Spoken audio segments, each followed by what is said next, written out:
Greetings, dear seekers, dear companions on the path of inner mastery. There is a quiet paradox in life, one that most people never notice. There are people who do not change their circumstances. They wake up in the same place, work in the same environment, face the same conditions, and yet their lives change, not slightly, but completely, while others with the same opportunities remain exactly where they are. So the question is, what actually changed? Not their environment, not their resources, not their luck. What changed was how they saw themselves. Because the truth is this: you are not living in reality. You are living in your perception of yourself. And that perception shapes everything. The way you walk into a room, the way you speak, the way you decide, the way you react. Even before you say a word, the world has already responded to you. Have you ever seen this? Two people enter the same room. One walks in with hesitation, eyes scanning, energy uncertain, presence unstable. And what happens? They are overlooked, ignored, passed through, not because they are less capable, but because of what they carry within. Now another person enters, slow, still, grounded. No need to prove, no need to rush. And suddenly, the room adjusts. People notice, not because this person said more, but because they needed to say less. This is not confidence as most people understand it. This is something deeper, a state, a silent declaration of who they believe they are. And the world responds to that belief, because the world does not react to who you truly are. It reacts to who you think you are.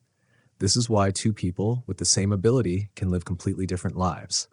One hesitates, the other acts. One explains, the other decides. One waits, the other moves, not because of skill, but because of identity. And this is where most people misunderstand everything. They try to change their life by changing their actions. They try to speak better, act stronger, appear more confident. But beneath all of that, their self-image remains the same. And so everything eventually returns to what it was. Because behavior is not the root. Identity is. This is something that the mindset of Miyamoto Musashi understood deeply. Musashi was not the strongest when he began. He was not the most skilled, he was not the most refined, but he saw himself as a warrior before the world ever did. And that vision shaped how he moved, how he trained, how he fought, not as someone trying to become strong, but as someone who already was. And that difference is everything, because the moment you change how you see yourself, your actions begin to change without force. Your decisions become clearer, your presence becomes stronger, your hesitation disappears, not because you tried harder, but because you became different. So understand this clearly. The way you think about yourself is not just a thought. It is a structure, an invisible framework that defines your entire reality. And once you see that, you stop asking, how do I change my life? And you start asking, who do I believe I am right now? Because that answer is shaping everything you experience, whether you realize it or not. Part 1, you are not living in reality. There is something you must understand before anything in your life can truly change. You are not living in reality. You are living in your interpretation of yourself inside that reality. And that distinction changes everything, because reality itself is neutral. It does not decide who you are. It does not assign your value. It does not define your limits, but your mind does. Your perception does. The way you see yourself filters everything you experience. Two people can stand in the exact same situation, the same opportunity, the same environment, the same conditions, and yet they will live completely different lives. Why? Not because the world treated them differently, but because they interpreted themselves differently. One sees an opportunity and thinks, I'm not ready, I'm not good enough, I need to wait. The other sees the same opportunity and moves. Not because they're more capable, but because they see themselves differently. And that difference becomes reality. This is the part most people never realize. They think reality shapes them, but in truth, they are shaping their reality through how they define themselves. If you see yourself as someone who hesitates, you will hesitate. If you see yourself as someone who needs approval, you will seek it. If you see yourself as someone uncertain, your actions will reflect that. Not consciously, but automatically. Because your identity is not something you think about. It is something you act from. Every decision you make passes through it. Every action you take is filtered by it. And that is why change feels so difficult. Because most people try to change their actions without changing the lens they see themselves through. They try to act confident while still believing they are not. They try to speak clearly while still feeling uncertain. They try to move forward while still identifying as someone who hesitates. And so everything collapses back because behavior cannot sustain itself against identity. This is what the mindset of Miyamoto Musashi reveals at its core. Musashi did not approach life as someone trying to become strong. He approached it as someone who already was. Not because he had proven it, not because the world had recognized it, but because he defined himself that way. And that definition shaped everything: how he trained, how he moved, how he responded. He did not wait to become a warrior. He lived as one from the beginning. And that is the shift most people never make. They wait for results before they change how they see themselves. But it works the other way around. You must change how you see yourself before the results appear. Because identity comes first. Reality follows. Look closely at your own life. Where do you hesitate? Where do you overthink? Where do you hold back? Those moments are not random. They are reflections of how you see yourself. If you see yourself as someone who might fail, you will hesitate. If you see yourself as someone who needs approval, you will explain. If you see yourself as someone uncertain, you will delay. Not because you choose to, but because you believe it. And belief is stronger than intention. This is why two people with the same skill can live in completely different realities. One moves forward, the other stays stuck, not because of ability, but because of identity. Because one believes, I am someone who acts, and the other believes, I am someone who waits. And that belief decides everything. This is also why the world seems to respond differently to different people, because it is not responding to their true potential. It is responding to what they project, to the way they carry themselves, to the way they see themselves.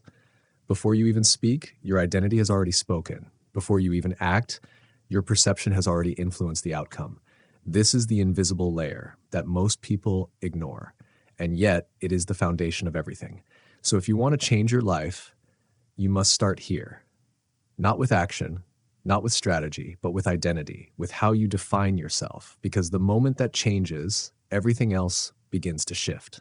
Your decisions become faster, your presence becomes stronger, your hesitation begins to fade, not because you forced it, but because it no longer matches who you believe you are. And that is the key. You are not limited by reality. You are limited by the version of yourself you believe to be true. So the real question is not, what should I do differently? The real question is, who do I believe I am in the moments that matter? Because that answer is shaping your entire life, right now, whether you see it or not. Part 2, the world responds to what you radiate. There is another layer, even deeper than how you see yourself, and that is how the world responds to you.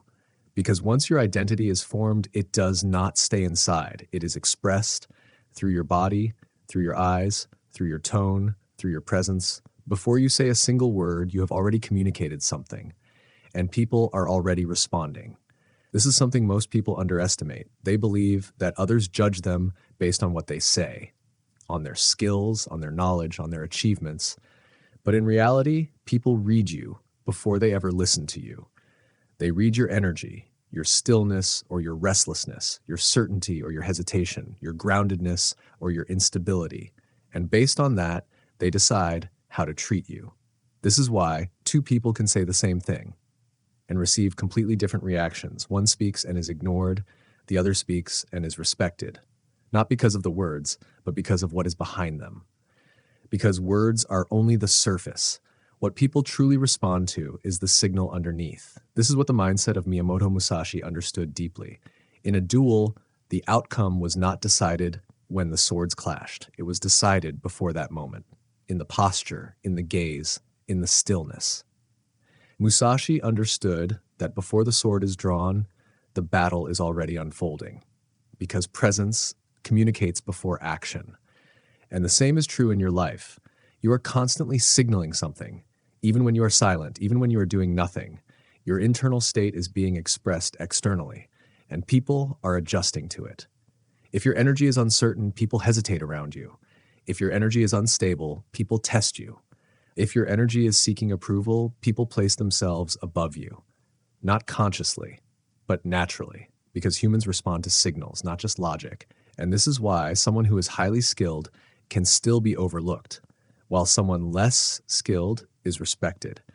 Because skill is not always visible immediately, but presence is. And presence comes from how you see yourself. If you see yourself as someone unsure, your body reflects it, your voice reflects it, your timing reflects it, and people feel it, even if they cannot explain it. On the other hand, if you see yourself as someone grounded, something changes. You move slower, you speak less, you react less, you hold your position without needing to prove it. And that creates a different signal, a signal of stability, of certainty, of control. And people respond to that. They listen more, they respect more, they hesitate to challenge, not because you demanded it, but because you projected it. This is why the world does not treat you based on your true value. It treats you based on the value you project. And that projection comes from within, from your identity, from your belief, from how you see yourself. This is also why trying to act confident rarely works, because people don't just read behavior, they read congruence. They sense whether your actions match your internal state. If there is a mismatch, they feel it, even if they don't understand it, because forced behavior cannot replace real identity. It can imitate it for a moment, but it cannot sustain it. This is why real change does not come from changing how you act. It comes from changing what you radiate. And what you radiate is not something you control directly. It is something that emerges from who you believe you are. If you believe you are uncertain, you will emit uncertainty. If you believe you need approval, you will emit neediness. If you believe you are stable, you will emit calm. And that emission shapes how others respond to you. This is the invisible exchange that happens in every interaction, and most people are completely unaware of it. They focus on words, on strategies, on techniques, but ignore the foundation, the internal state that drives everything. So they try to fix the surface while the signal underneath remains the same, and nothing truly changes. But once you understand this, you stop trying to control perception through words. You stop trying to convince people through explanation. You stop trying to prove yourself through effort. Instead, you shift inward. You refine how you see yourself. You stabilize your internal state. You build certainty, not through performance, but through identity. And as that identity changes, your presence changes, your energy changes, your signal changes. And without forcing anything, the world begins to respond differently, because now you are no longer asking to be seen. You are being felt.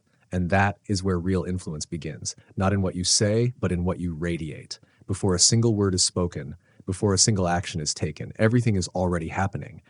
And once you understand that, you stop trying to control the outside and start mastering what is within, because that is where the real signal comes from. And that signal is shaping your reality every single moment. Part 3, when you change how you see yourself, behavior follows. 800. There is a mistake that almost everyone makes when they try to change their life. They focus on behavior. They try to act differently, speak more confidently, be more disciplined, stop overthinking, take more action, and for a moment it seems to work. They push themselves, they force new habits, they remind themselves to act stronger, but sooner or later, something pulls them back. They hesitate again, they doubt again, they fall into the same patterns, and they think, I'm not consistent, I need more discipline, I need to try harder. But the problem is not effort. The problem is identity. Because behavior does not come first. Identity does. You don't act confident and then become confident. You see yourself as confident and then your actions align. You don't force discipline to become disciplined. You identify as someone disciplined and your behavior follows. This is the shift, the one most people never make. They try to change what they do without changing who they believe they are. And because of that, everything they build feels unnatural, forced, temporary, because it is built on the wrong foundation. Think about it this way. If you see yourself as someone who is unsure, you can try to act confident, but inside there is conflict. Your mind says one thing, your actions try to say another, and that mismatch creates tension. You hesitate, you overthink, you second guess because your behavior is fighting your identity, and identity always wins. This is why people say, I know what to do, but I don't do it, because knowing does not override identity. Effort does not override belief. You will always return to who you think you are. This is something deeply reflected in the mindset of Miyamoto Musashi.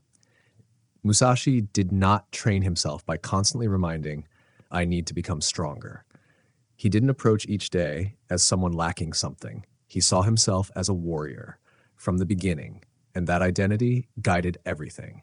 He did not need to force discipline, because discipline was natural to someone who sees himself that way. He did not need to force action, because action was expected from that identity. He did not need to convince himself, he already believed, and that belief removed resistance. This is the difference.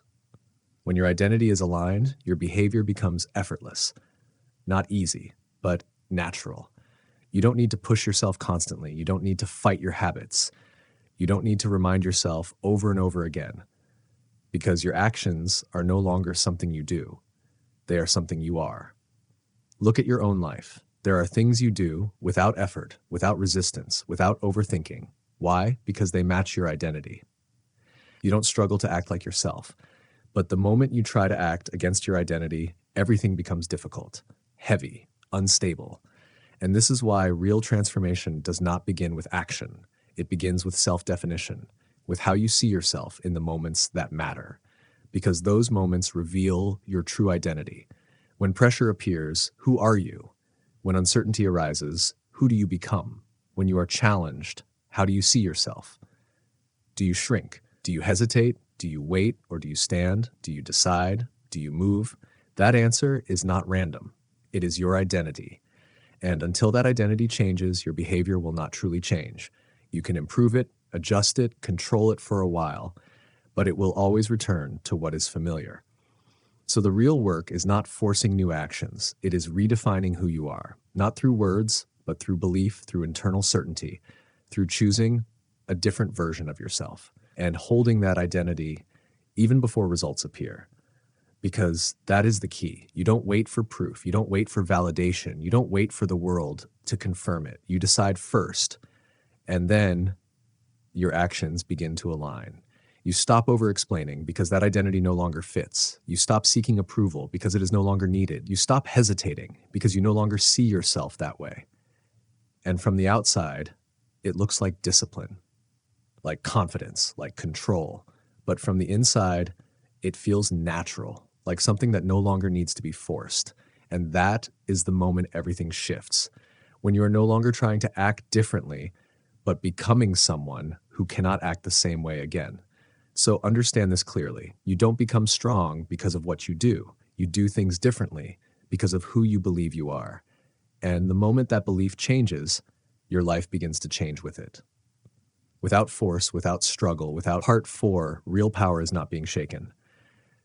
There is a level of strength that most people misunderstand. They think strength means being unaffected, not feeling anything, not caring, not reacting at all. But that is not strength. That is avoidance.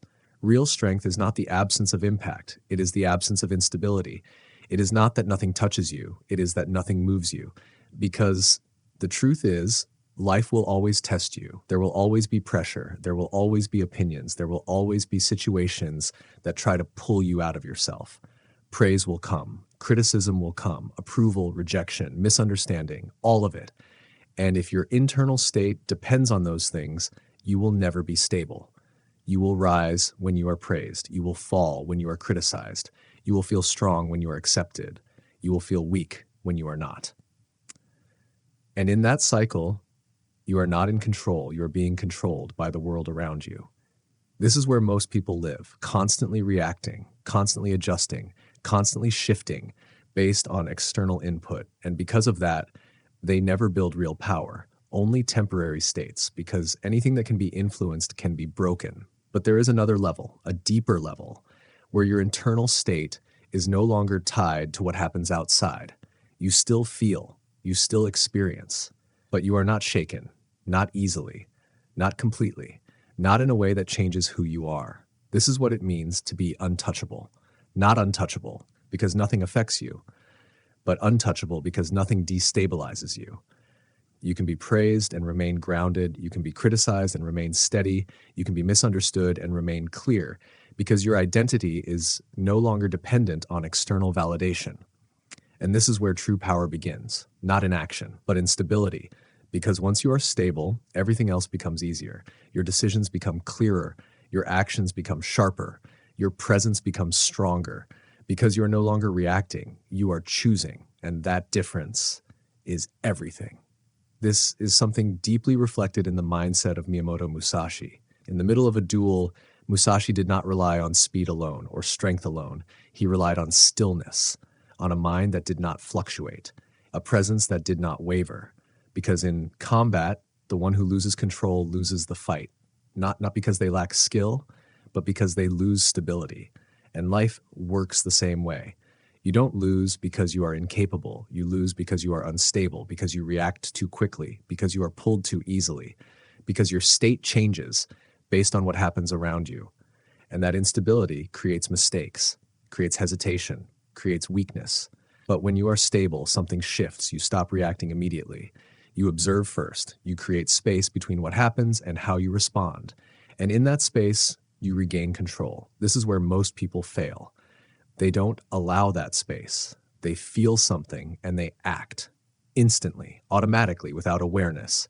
And because of that, they are predictable, easy to trigger, easy to influence. But the moment you slow down, the moment you stop reacting instantly, you become different, harder to read, harder to control, harder to move. Because now you are not responding from emotion. You are responding from clarity. And clarity creates precision.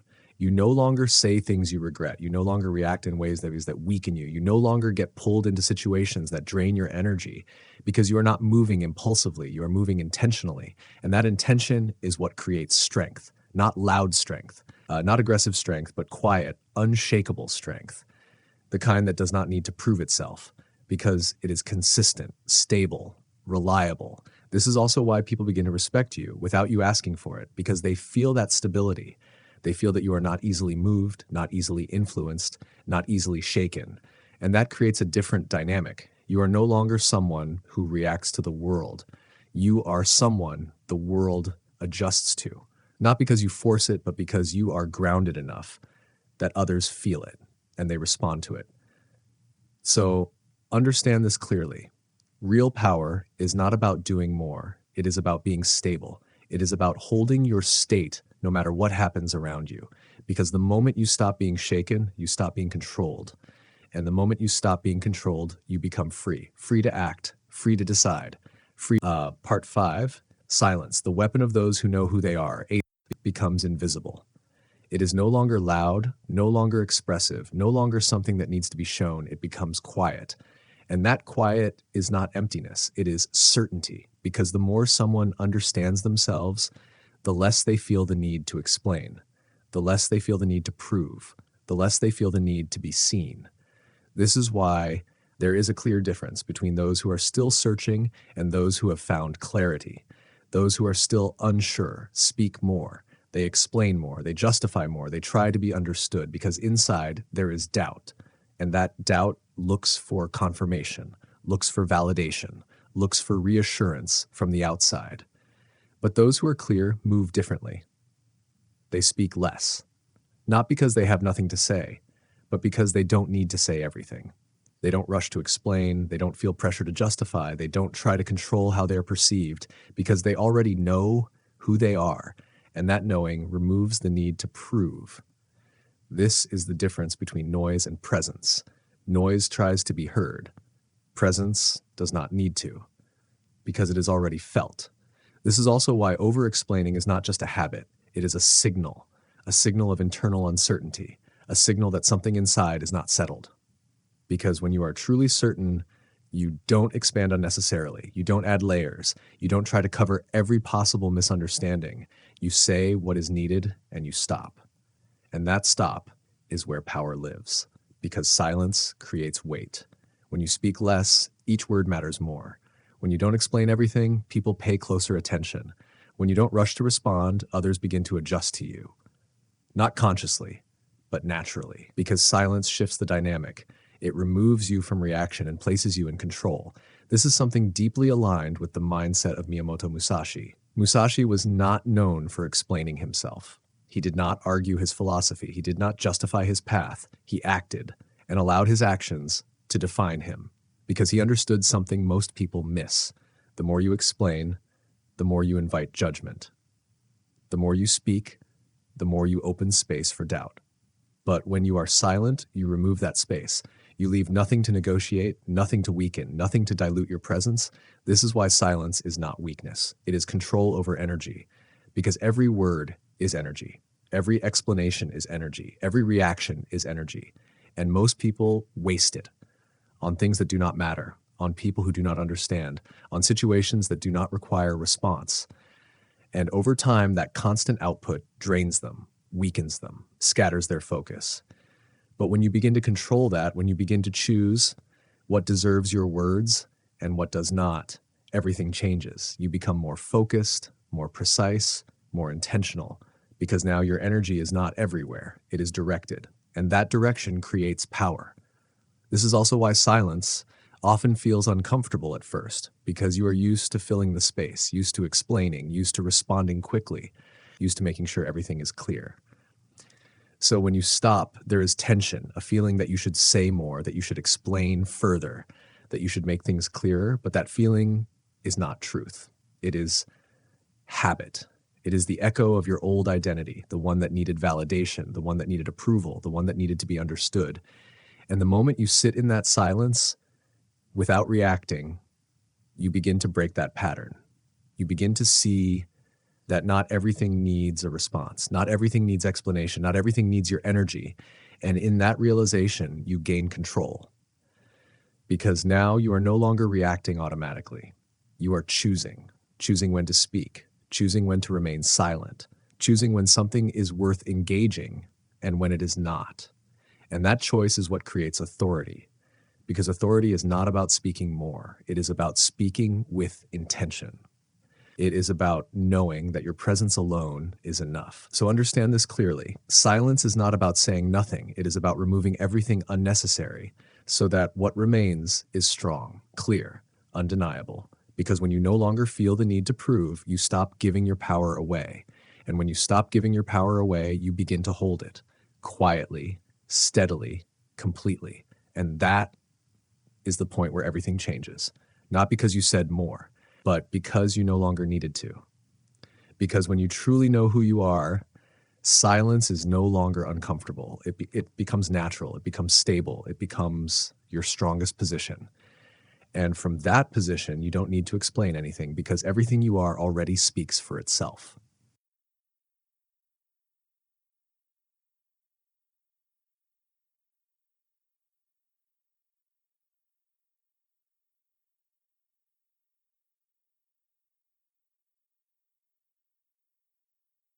Part 6, when your inner state stabilizes, reality reorganizes. 800 words. At the deepest level, everything you have explored so far leads to one point. Not action, not behavior, not strategy, but state, your inner state. Because when your inner state changes, your entire experience of reality changes with it. Not magically, not instantly, but inevitably. Most people try to change their life from the outside. They look for new opportunities, new environments, new strategies. They try to fix circumstances, believing that if the external world changes, their life will improve. But what they don't see is this. Even if the outside changes, they bring the same identity with them. The same doubts, the same fears, the same patterns, the same results repeat. Different situation, same experience, because the source was never external. It was internal. This is why real transformation begins within. Not as an idea, but as a state, a stable, grounded, consistent way of being, because your inner state is constantly influencing your reality. It shapes how you perceive situations. It shapes how you respond. It shapes what you notice and what you ignore. And over time, that perception becomes your reality. If your inner state is unstable, everything feels uncertain. You overthink, you hesitate, you react emotionally, and those reactions create outcomes. Outcomes that reinforce your belief that things are difficult, that things are unclear, that you are not ready. And so the cycle continues. But when your inner state becomes stable, something different happens. You see things more clearly, you respond with intention, you act without hesitation, and those actions create different outcomes. Outcomes that reinforce a new belief that you are capable, that you are grounded, that you are in control. And slowly your reality begins to reorganize. Not because the world suddenly changed, but because your interaction with it did. This is what many people misunderstand. They think changing your mindset is abstract, vague, unrealistic, but it is not. It is practical because perception drives behavior. Behavior drives results, and results shape reality. This is the chain, and it begins with how you see yourself. This is also reflected in the mindset of Miyamoto Musashi. Musashi did not rely on perfect conditions. He did not wait for the ideal moment. He did not depend on external certainty. His strength came from within, from a mind that remained stable regardless of the situation. And because of that stability, he adapted, he moved, he responded with precision, while others were distracted, emotional, uncertain. And in that difference, the outcome was decided. This is what it means to have an internal foundation, a state that does not collapse when things become difficult. Because when your state is stable, you no longer react impulsively. You observe, you assess, you choose. And that choice creates power, not because you control everything, but because you control your response. And your response is what shapes your path. This is also why, as your inner state changes, your environment begins to shift, not all at once, but gradually. The people you attract change, the opportunities you notice change, the situations you engage with change because you are no longer the same. Your frequency changes, not in a mystical way, but in a practical one. Your behavior shifts, your decisions shift, your standards shift, and those shifts filter what enters your life. You stop tolerating certain environments, you stop engaging in certain patterns, you stop reacting in ways that weaken you, and because of that, your reality reorganizes, naturally, without force, without chasing, without needing to control everything. This is the quiet transformation. The one that happens from within, the one that does not require constant effort, because it is not driven by willpower, it is driven by alignment. You are no longer trying to become someone else. You are acting from a stable version of yourself, and from that place, everything becomes clearer, simpler, more precise. So understand this clearly. You don't need to change the world. You don't need to control every outcome. You don't need to force your life into shape. You need to stabilize yourself, because when your inner state becomes stable, your actions become consistent. Your perception becomes clear. Your behavior becomes aligned. And over time, your reality reflects that alignment. Not perfectly, but progressively. Until one day you look around and things feel different. Not because everything changed, but because you did. And that is where true transformation happens. Not outside, but within. Where everything begins. And where everything is decided. When you step back and look at everything clearly, a simple truth begins to appear. You were never fighting the world. You were responding to it through the version of yourself you believed to be true. Not consciously, not intentionally, but consistently. Every hesitation, every doubt, every moment you held yourself back was not caused by reality. It was caused by how you saw yourself within it. And that is the shift. The one that changes everything. You don't need to control the world. You don't need to change every circumstance. You don't need to wait for better conditions, because the world is not fixed. It is responsive. It reflects not your true potential, but your perceived identity. That is why two people can live in the same reality, but experience completely different lives, because they're not living in the same inner state. One moves with hesitation, the other moves with certainty. One seeks approval, the other decides. One reacts, the other remains still. And over time, those small differences create completely different realities, not by force, but by alignment. This is not something mystical. It is not abstract. It is a process, a chain. Perception shapes behavior. Behavior shapes results. Results shape reality. And at the beginning of that chain is how you see yourself. This is why everything you explored leads back to one point, identity. Because once your identity changes, your actions follow, your presence shifts, your decisions become clearer, your stability increases, and slowly, without forcing anything, your life begins to reorganize. Not perfectly, not instantly, but inevitably. This is what the mindset of Miyamoto Musashi embodied at its core, not reacting to the world, but moving from within. not waiting for validation, but acting from certainty, not explaining, not proving, but simply being what he had already decided he was.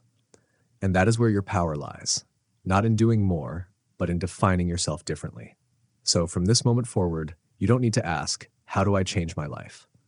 The real question is, who am I choosing to be when no one is watching? Because that version of you is already shaping your future, right now, in every decision, in every moment, in every step you take. And the moment you truly see that, you stop chasing change and you start becoming it from within, where everything begins and where everything is decided.